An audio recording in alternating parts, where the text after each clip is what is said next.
تدرون أيوب شنقال مطوع وكيلها بالكويت من 2015، وتنتج سنويا أكثر من 2.5 مليون سيارة، وتعتبر واحدة من أكبر الشركات المصنعة بالصين. قبل لا أتكلم عن السيارة الأولى CS95 2026 راح أظلمكم بالسعر. سعرها كان 9750، والحين سعرها ابتداء من 7999، وفي عروض خاصة على السيارة سعرها يبلش من 6999 على ألوان وكميات محدودة، ولحق ما تلحق. والسيارة SUV عائلية فاخرة ب7 مقاعد، والماكينة 2000 سي سي تيربو 4 سلندر، راحة ومساحات واسعة وقوة وأمان عالي، وخيار مثالي حق كل عائلة. والشاشة بحجم 12 إنش تدعم خاصية أبل كار بلاي وأندرويد أوتو.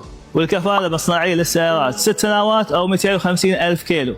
والحين نجي للفخامة من شنغال مع يونيكي 2025. سعر السيارة كان 11450، والحين بس ابتداء من 7999 على ألوان وكميات محدودة. يونيكي سيارة عائلية فخمة مع محرك 2000 سي سي تيربو 4 سلندر، أبل كار بلاي 4 كاميرات، وفيها فتحة بانوراما خيالية، مع كفالة 6 سنوات وعداد مفتوح، و6 سنوات وخدمة مساعدة على الطريق. ولاحقوا على عروض شنغال، وحياكم معارضهم الري والجهرة.